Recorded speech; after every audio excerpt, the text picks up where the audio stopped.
ما بارها وقتی که از این ساحه پارک تیر می شدیم می دیدیم خانم‌های مجبورن ساعت‌ها انتظار بکشن تا مشکلی که در ادارات دولتی دارن او بر بعد از چاش منتظر نگاه میکنن.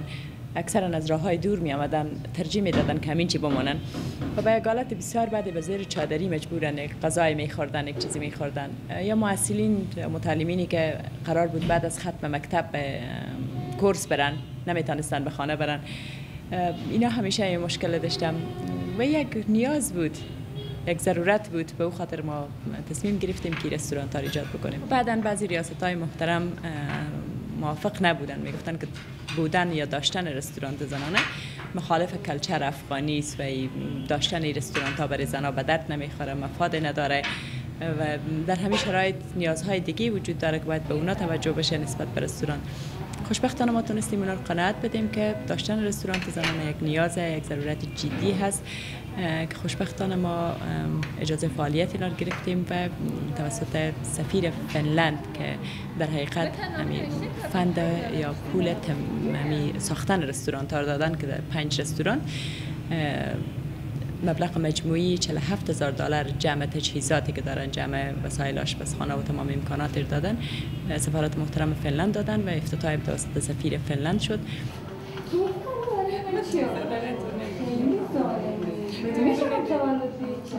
امروز تولد یکی از دوستامو بود، به خاطر از اون ما اینجا جمع شدیم. اینجا رستوران زنانه است و یک محیط خوبه داره برای دخترها، برای خاطر ما اینجا آمده.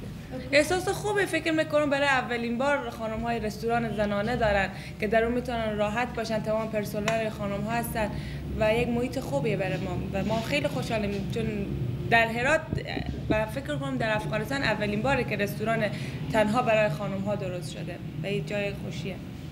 از یک موضوع واقعا خوشحال هستم به خاطر از اینکه میفهمین مکانهایی که زنها بتونن برای در اونجا راحت باشن و به راحتی تفریح کنن کمه.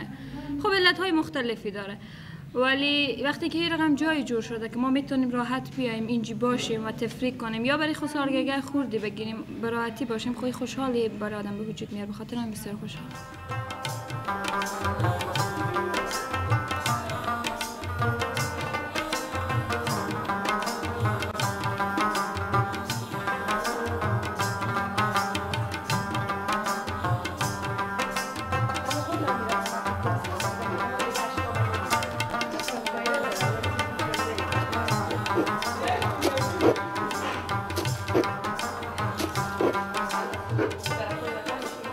در هر رستوران 10 خانم کار میکنن که 5 تا از طرف صبح و 5 تا از طرف بعد از ظهر کار میکنن که اینا از روز اول رستوران تا اکنون رستوران به شکل خودکفا پیش میره. هیچ گونه معاشی، هیچ گونه کمک مالی دیگه به رستوران ها نشده، فقط تنها پول اعمار ازی پرداخت شده که این خانم ها از این مفادی که از رستوران ها میکنن معاش میگیرن و همو اینا امرار حیات میکنن. 2 تا از این رستوران ها ما به شکل مساعد کردن یا سرویس کردن غذا به اون شکل خدمت میکنن. مؤسساتی که سمینار داشته باشن، جلسات باشه، ورکشاپ ها باشه، مهمونی های شخصی اینا میپذیرن و خدمات سرویس دهی هم دارن تا اون محل برای اینا میرسانن و سرویس انجام میدن. بعد ظرف و وسایل خود اینا گرفته میان، یعنی به 2 شکل سرویس میکنن. هم از اینجا میتونن دوستا بیان ببرن، مؤسساتی که مردا و زنا با اونا کار میکنن، و هم میشه که آشپزا و همکارای ما میبرن به اون محل برای اینا تحویل میدن.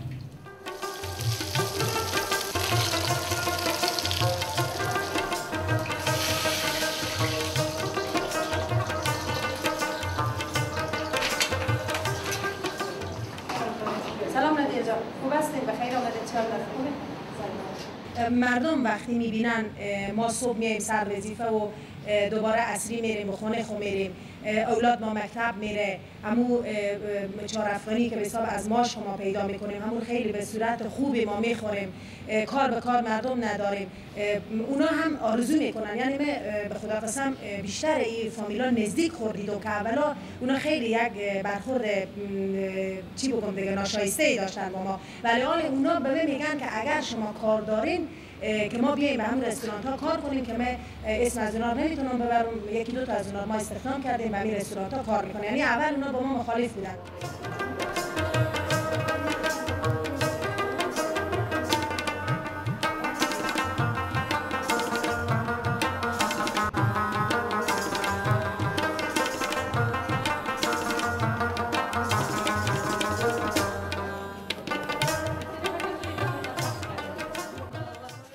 عاشق این کار هستم و به پلو از این نام خودم ما 10 نفر خانواده هستیم. همین معاشی که من از اینجا میگیرم 7 اولادام مکتب میرن، همون معیشت خانواده میشه و از کار هم رزیم.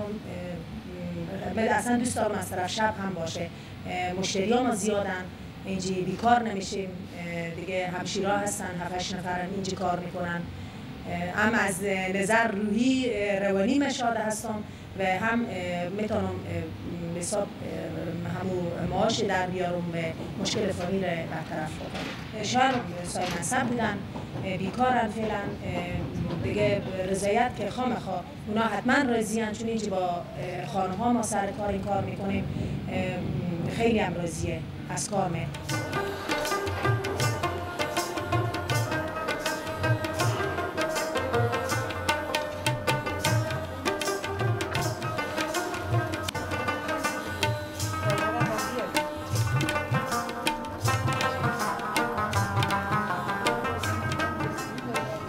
سابقا مثلا ما وقتی پنتون بودیم، وقتی چاشت برای نان خوردن ما نمیتونستیم خانه بریم، باید که کدام جای میرفتیم نان میخوردیم. مثلا ما میرفتیم کدام رستوران عمومی زیر چادری میشستیم و نان میخوردیم و همچنین یا باید که از کدام روی سرک کدام چیز ساندویچ چیزا میگرفتیم میخوردیم که طبعا چیزایی که در روی بازار پخته میشه خوب نمیباشه، از لحاظ صحی خوب نمیباشه.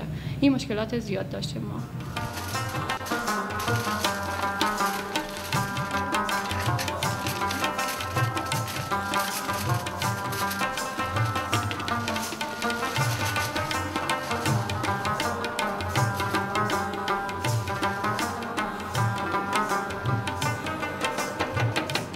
بله بفرمایید، بگیرین غذای خود برادر.